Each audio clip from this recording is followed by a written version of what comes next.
이사야 30장 1에서 26절 말씀입니다. 30장. 여호와께서 이르시되 패역한 자식들은 화 있을진저 그들이 계교를 베푸나 나로 말미암지 아니하며 맹약을 맺으나 나의 영으로 말미암지 아니하고 죄에 죄를 더하도다. 그들이 바로의 세력 안에서 스스로 강하려 하며 애굽의 그늘에 피하려 하여 애굽으로 내려갔으되 나의 입에 묻지 아니하였도다. 그러므로 바로의 세력이 너희의 수치가 되며 애굽의 그늘에 피함이 너희의 수욕이 될 것이라. 그 고관들이 소안에 있고 그 사신들이 하네스에 이르렀으나 그들이 다 자기를 유익하게 하지 못하는 민족으로 말미암아 수치를 당하리니 그 민족이 돕지도 못하며 유익하게도 못하고 수치가 되게 하며 수욕이 되게 할 뿐임이니라. 네겝 짐승들에 관한 경고라. 사신들이 그들의 재물을 어린 나귀 등에 싣고 그들의 보물을 낙타 안장에 얹고 암사자와 수사자와 독사와 및 날아다니는 불뱀이 나오는 위험하고 곤고한 땅을 지나 자기에게 무익한 민족에게로 갔으나 애굽의 도움은 헛되고 무익하니라. 그러므로 내가 애굽을 가만히 앉은 라합이라 일컬었느니라. 사랑하는 형제 여러분, 3월 20일 월요일 저녁 묵상에 오신 것을 환영합니다. 29장에서는 유다 백성들의 영적 무지와 의식을 지적했습니다. 이제 30장에서는 하나님께서 유다 백성을 징계하시는 보다 직접적인 구체적 원인으로 하나님보다 애굽을 의지한 것을 지적하십니다. 당시 유다 왕 히스기야는 주전 705년 아수르 왕 사르곤 2세가 죽은 후에 팔레스틴 지역에 대한 아수르의 힘이 조금 약화되었거든요. 그 틈을 타서 아수르의 멍에로부터 벗어나고자 팔레스틴 주변국들과 함께 친애굽 동맹을 맺었습니다.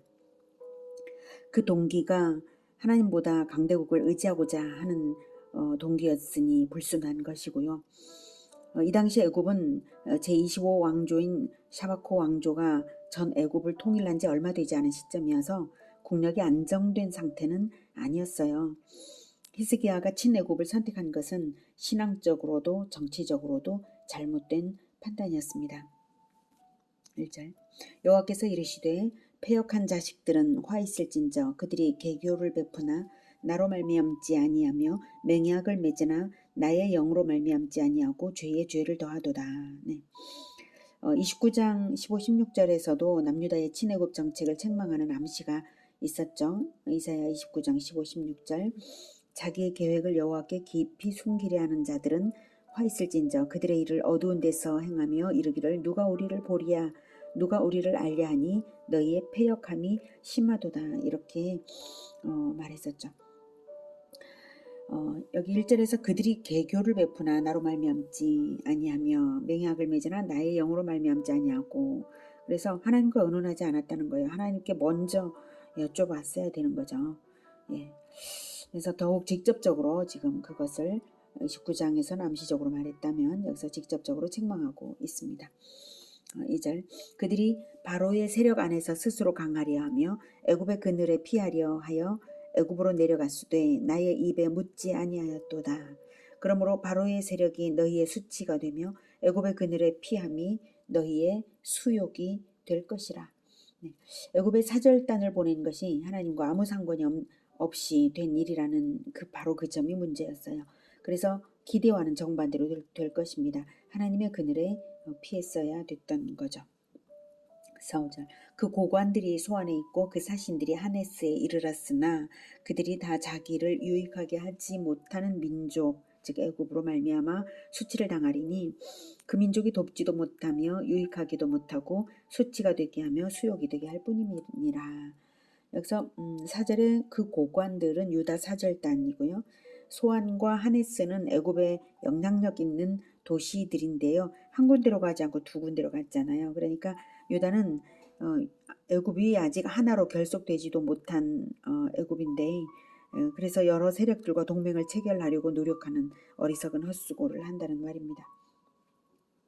이것은 아수르의 사네립이 예루살렘을 포위하고 남유다 백성들을 능욕한 말에서도 표현이 되어 있어요. 열왕기하 18장 21절에 보면 이제 네가 그 아수르 왕이 이제 랍사게를 보내가지고 랍사게가 한 말이죠. 이제 네가 너를 위하여 저 상한 갈대 지팡이 애굽을 의뢰하도다. 사람이 그것을 의지하면 그의 손에 찔려 들어갈지라. 애굽의 왕 바로는 그에게 의뢰하는 모든 자에게 이와 같으니라. 이렇게 랍사게가 말했죠. 예, 그러면서 네가 애굽을 의뢰하고 그 병과 기병을 얻을 듯 하냐 이렇게 이제 말을 했었습니다. 6절. 네겝 짐승들에 관한 경고라. 이 말은 네겝 짐승이 질 무거운 짐이여 라는 뜻입니다.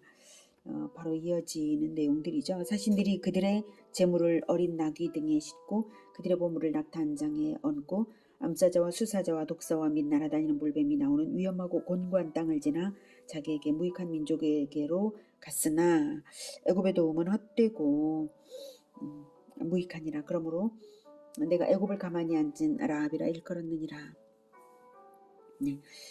이제 네겝 짐승들이 질 무거운 짐, 즉 남유다 사람들이 어린 나귀 등의 재물을 싣고 또 낙타 등의 보물을 잔뜩 싣고 가는 모습이 위험을 무릅쓴 유다 자신의 모습처럼 느껴지는 표현입니다. 여기서 아주 위험이 많은데 그 중에 날아다니는 불뱀은 문자 그대로 날아다니는 건 아닐 테고요. 광야의 위험성을 표현한 말이죠. 암사자, 수사자, 독사와 동일하게 위험스러운 존재로 이제 쓰였습니다. 가만히 앉은 라합은 애굽을 말하는 것이죠. 라합은 거만, 자랑, 힘이라는 뜻을 가지고 있습니다. 성경의 다른 부분에도 애굽을 라합으로 비유하고 있습니다. 교만하기만 했지 남유다가 의지할 만한 힘이 되지 못할 것임을 말하는 것이죠. 이제 8절부터는 이제 선지자를 통한 하나님의 경고를 무시하고 하나님을 의지하지도 않은 유다에 대한 심판을 선언합니다. 이제 가서 백성 앞에서 서판에 기록하며 책에 써서 후세에 영원히 있게 하라. 대저 이는 패역한 백성이요 거짓말하는 자식들이요 여호와의 법을 듣기 싫어하는 자식들이라. 그들이 선견자들에게 이르기를 선견하지 말라. 선지자들에게 이르기를 우리에게 바른 것을 보이지 말라. 우리에게 부드러운 말을 하라. 거짓된 것을 보이라. 너희는 바른 길을 버리며 첩경에서 돌이키라. 이스라엘의 거룩하신 이를 우리 앞에서 떠나시게 하라. 하는도다. 네, 8절에 이제 가서 백성 앞에서 서판에 기록하며 책에 써서 후세에 영원히 있게 하라. 이것은 때가 되면 이 말씀들이 반드시 성취될 말씀이기 때문에 공개적으로 문서화하여서 영원히 보관하라. 이렇게 말씀을 하시는 거죠. 영원한 보관이 목적이 아니라 그만큼 확실하게 성취된다는 그것에 강조점이 있습니다. 남유다가 선지자들이 남유다 사람들에게 죄를 지적하며 양심에 자극을 주는 말을 하자 그것을 노골적으로 싫어했죠. 그저 자기들의 죄악을 옹호하는 칭찬의 말만 할 것을 요구하는 것입니다. 그런 태도는 결국 바른 길과 첩경을 버리고 하나님을 떠나시게 할 뿐이죠. 그런 태도는 이제 큰일 난 것입니다. 왜냐하면 죄를 짓는 것 그 자체만이 아니라 더 이상 이제 가르침을 받지 않는 건 이제 또 소망이 없는 거예요. 그래서 완전히 하나님을 떠나시게 하는 그러한 태도입니다. 12절.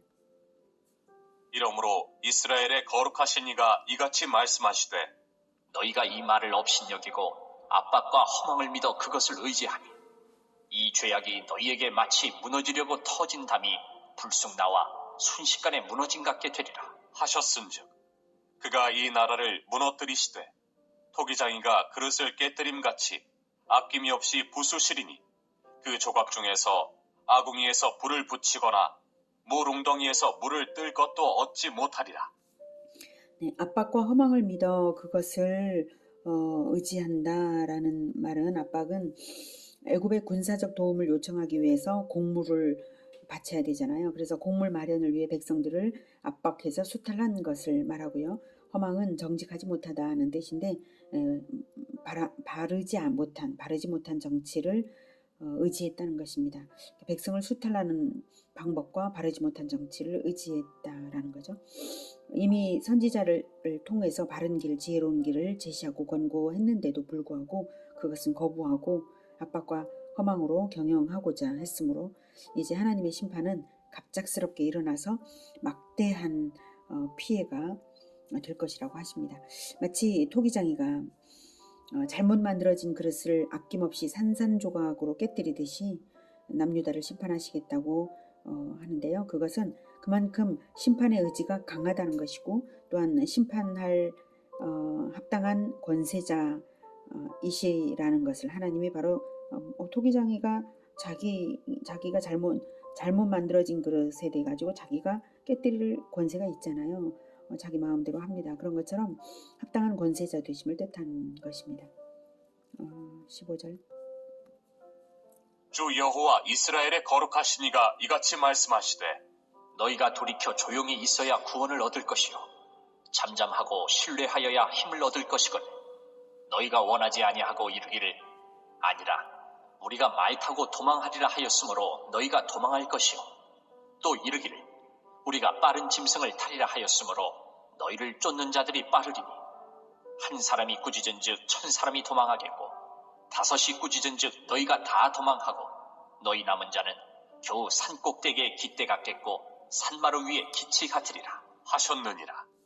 네, 하나님만 의지하면서 조용히 구원을 바라고 그리고 잠잠히 신뢰하면서 회개하라는 명령을 유다가 거부하고 아수르의 군대를 피해서 빠른 말을 타고 애굽으로 도망하게 될 것을 말합니다. 그렇게 되는 것은 그들이 자기들의 입으로 자기들이 말한 대로 하나님께서 행하시는 것이고요. 그 도주하는 상황이 아수르 군대가 호령만 질러도 한 사람이 꾸짖은즉 1000사람이 도망한다. 한 사람이 호령만 질러도 겁에 질려서 우르르 도망치게 될 것이라는 표현입니다. 산꼭대기에 깃대 같겠고 산마루에 기치 같다는 것은 듬성듬성 아주 극히 남은 자가 극히 적을 것이라는 말이죠. 그렇게 철저한 심판을 행하실지라도 하나님의 본 의도는 멸망을 주시려는 것은 아닙니다. 18절. 그러나 여호와께서 기다리시나니 이는 너희에게 은혜를 베풀려 하시며 일어나시리니 이는 너희를 긍휼히 여기려 하심이라. 대저 여호와는 정의의 하나님이심이라. 그를 기다리는 자마다 복이 있도다. 시온에 거주하며 예루살렘에 거주하는 백성아, 너는 다시 통곡하지 아니할 것이라. 그가 네 부르짖는 소리로 말미암아 네게 은혜를 베푸시되 그가 들으실 때에 네게 응답하시리라. 하나님의 징계의 목적은 회개하여서 그를 기다리는 자가 되기를 바라시는 것입니다. 율법이 가리키는 그리스도의 법도를 사모하고 그리스도의 나라를 기다리라는 뜻이죠. 그런 그리스도에 대한 기다림이 있는 자가 되기를 바라시는 거예요. 19절에 시온에 거주하며 예루살렘에 거주하는 의미 역시 공간적인 의미가 아니라 다윗의 후손 그리스도의 다스림을 사모함으로 불법이 성한 세태로 인해서 통곡하고 부르짖는 그들이므로 하나님께서 바로 그런 태도를 기다리시고 이제 은혜를 베푸시고 기도에 응답하시겠다는 것입니다. 그것만이 진정한 복이 되는 것이죠. 진정 복 주실 자에게 복 주시려고 징계의 과정을 거치시겠다는 것입니다. 그 환난의 과정에서 바로 이 참된 자들은 이렇게 부르짖고 통곡을 했던 것이죠. 그래서 드디어 이제 복받을 자들이다라고 하는 것이 이제 검증이 된 그런 자들입니다. 20절. 주께서 너희에게 환난의 떡과 고생의 물을 주시나 네 스승은 다시 숨기지 아니하시리니 내 눈이 네 스승을 볼 것이며 너희가 오른쪽으로 치우치든지 왼쪽으로 치우치든지 내 뒤에서 말소리가 내 귀에 들려 이르기를 이것이 바른 길이니 너희는 이리로 가라 할 것이며 또 너희가 너희 조각한 우상에 입힌 은과 부어 만든 우상에 올린 금을 더럽게 하여 불결한 물건을 던짐같이 던지며 이르기를 나가라 하리라. 징계 후에 이렇게 남은 자들은 스승이신 그리스도를 만나고 가르침을 받게 될 것이고 또한 성령의 구체적인 인도하심을 받게 될 것이고 우상을 가증히 여겨서 내던져 버릴 것이라고 하십니다. 훗날 그리스도 예수님께서 오시고 제자들과 동행동거하시며 이루어졌고요. 또한 성령을 보내셔서 모든 믿는 자에게 확연하게 그리스도가 어떤 분이신지를 주심으로써 이루셨고요. 1차적으로는 바벨론 포로 생활의 징계 후에 에스라나 또 느헤미야 같은 인물들을 통해서 그리스도의 대리자가 되어 백성들을 가르치게 하심으로써 이루어졌습니다. 그렇게 그리스도께로 돌아와 연합된 자들에게 하나님께서 베푸실 은총이 어떤 것인지를 23절부터 말합니다. 내가 땅에 뿌린 종자에 주께서 비를 주사 땅이 먹을 것을 내며 곡식이 풍성하고 기름지게 하실 것이며 그날에 내 가축이 광활한 목장에서 먹을 것이요 밭 가는 소와 어린 나귀도 키와 쇠스랑으로 까부르고 맛있게 한 먹이를 먹을 것이며 크게 살육하는 날 망대가 무너질 때에 고산마다 줄령마다 그 뒤에 개울과 시냇물이 흐를 것이며 여호와께서 자기 백성의 상처를 싸매시며 그들의 맞은 자리를 고치시는 날에는 달빛은 햇빛 같겠고 햇빛은 7배가 되어 7날의 빛과 같으리라. 네, 징계를 받을 때에는 환난의 떡과 고생의 물을 주셨는데 이제는 매우 풍족하게 하시겠다는 것입니다. 가축들까지도 좋은 것을 먹일 수 있는 정도입니다. 25절에 크게 살육하는 날 망대가 무너질 때라는 것은 남유다의 대적이 패망하는 날, 남유다에 대한 심판이 종식되는 날을 의미합니다. 그때 개울과 시냇물이 흐를 것이란 말은 하나님의 풍성하신 은혜가 온 국토에 풍성하게 될 것을 말합니다. 자기 백성의 상처를 싸매시며 또 고치시는 날, 마찬가지로 회복의 날을 말하는 것이고요. 달빛은 햇빛 같겠고 햇빛은 7배가 되어 7날의 빛과 같으리라. 이 말은 영적 이스라엘이 회복될 때는 진리의 빛이 더욱 찬란해져서 모든 사람이 그 빛에 비춤을 받아서 어둠이 없게 될 것이라는 뜻이고요. 요한계시록에는 새하늘과 새 땅, 새 예루살렘에서의 모습이 바로 그와 같은 것임을 나타내었습니다. 그래서 여기서도 7날의 빛과 같으리라. 7은 완전수죠. 그러니까 7날은 영원히 이제 구원이 완성된 영원한 새 예루살렘에서의 날들이라고 해석되겠습니다. 요한계시록 21장 23에서 25절에 그 새 예루살렘에서의 모습 제가 읽어드리겠습니다. 그 성은 해나 달의 비침이 쓸데없으니 이는 하나님의 영광이 비치고 어린 양이 그 등불이 되심이라. 만국이 그 빛 가운데로 다니고 땅의 왕들이 자기 영광을 가지고 그리로 들어가리라. 낮에 성문들을 도무지 닫지 아니하리니 거기에는 밤이 없음이라. 이렇게 말씀하셨습니다. 오늘은 환난을 당할 때에 세상을 의지하려고 서두를 것 없이 잠잠히 하나님을 바라고 그리스도의 다스림을 기다릴 때에 하나님께서 고치시고 싸매시고 풍요한 것으로 축복하시고 진리로 밝은 삶을 살게 하실 것을 약속받았습니다. 그리스도의 가르침과 다스림을 기다리는 자들에게는 이 땅의 잠시 환난은 치유와 축복의 통로일 뿐 두려워할 것이 아닙니다. 어떤 일에도 아무 두려움 없이 오직 하나님을 의지하며 오직 그리스도를 사모하며 성령의 인도를 받는 우리 모두가 되기를 기원합니다. 기도하겠습니다. 하나님, 우리에게 참된 영원한 스승이신 그리스도를 보내주시고 또 우리를 인도하시는 성령을 함께하게 하셔서 갈 길을 인도하시는 것 정말 감사합니다.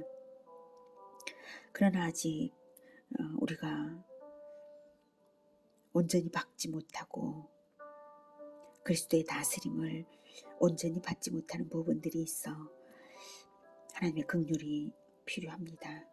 하나님, 우리에게 더욱 진리의 빛을 밝혀주시고 성령의 인도하심을 잘 받을 수 있도록 우리의 귀를 열어주시고 그리고 늘 함께해 주시며 그리스도의 다스림 아래 축복 가운데 있게 하여 주시옵소서. 오직 우리 주 예수 그리스도를 사모합니다.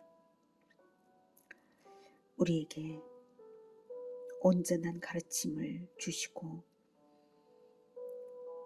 인도하시는 예수 그리스도의 이름으로 기도드립니다. 아멘. 이어지는 시간은 개인 기도 시간입니다.